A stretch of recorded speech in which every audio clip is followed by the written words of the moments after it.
Let's talk about this Lost City. The Lost City of Z is directed by James Gray and stars Charlie Hunnam, Sienna Miller, Robert Pattinson, and Tom Holland, and it's based on a novel and is also a true story. So our story here starts with Charlie Hunnam's character, and he's got his family and everything going on in England, and then he gets sent away on a mapping expedition into the Amazon jungles. And him and his little crew have to go and map things out, and on their little journey, he finds these artifacts that he believes are from an ancient civilization that predates the British one that he's from now. And mind you, this takes place in 1906 around this time, so people had very different ways of thinking, and the fact that savages could have civilizations this smart that predate their own is absurd to everyone. So when he brings this idea up, everyone is turning him down and they don't think it's real, but he presses this idea and it slowly obsesses him. And we see his character go to the jungle, go back to England, go back to the jungle, go back to England again, gets drafted into World War I at one point, goes back to England, goes back to the jungle. This is his obsession, and this is we learn that this character slowly just gets eaten alive by the obsession of finding this civilization.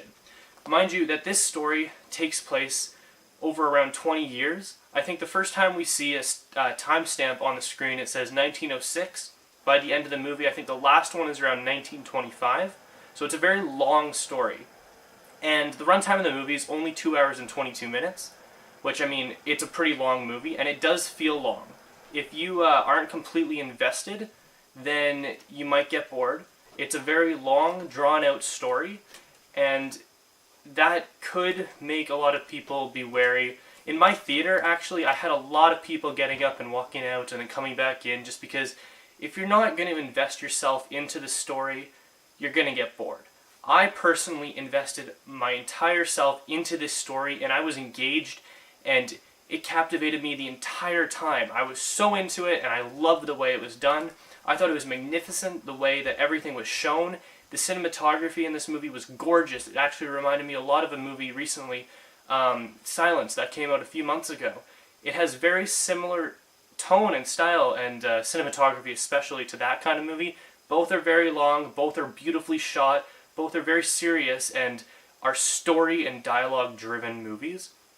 A lot of the public audience will not appreciate it the same way that they'll appreciate things like King Kong or F8 that just came out, because these movies are things that you have to invest yourself in and actually care about the story that they're trying to tell. And once you do that, you're gonna my God, the story is so good, and the acting it's amazing, Oscar-worthy acting in my opinion. Charlie Hunnam gives one of his, if not his best performance I at least have seen in a really long time.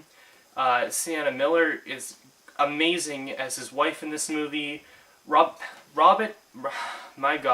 Pattinson in this movie, best performance I have ever seen by Robert Pattinson.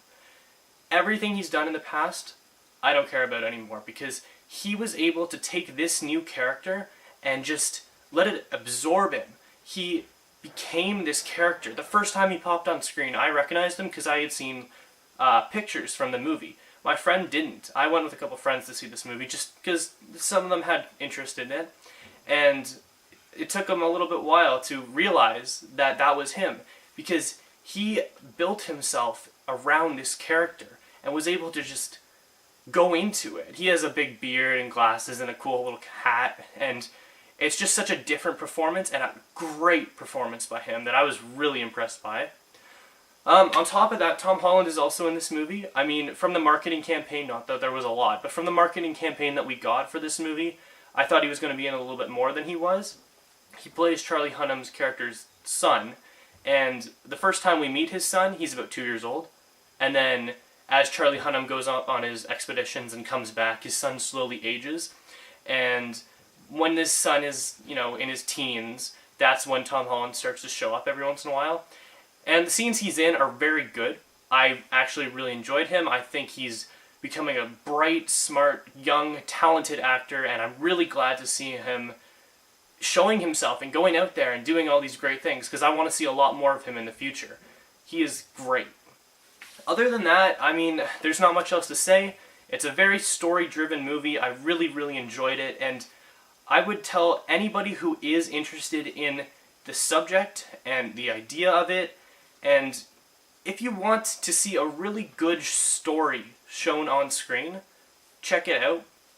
I do warn you, if you have trouble sitting through long movies, this is a long one, so it might be better to wait for it to come onto streaming service or Blu-ray, because it is an Amazon movie, so you will be able to get it on Amazon Prime if you have that, and I'm sure it'll come out on DVD and Blu-ray at some point, so definitely check it out then, if not in theaters, because I know it's a very limited release in theaters. I had to drive way out of the way to go see it, because a lot of theaters aren't even showing it, which is really a shame. But I really enjoyed it. I thought it was great. It blew me away. It was just so gorgeously done, and it was really a beautiful movie. I'm going to give it an 8.4 out of 10, and yeah, that's pretty much it. Those are my thoughts on The Lost City of Z, and be sure to like, comment, and check out my other videos. Until next time, see ya.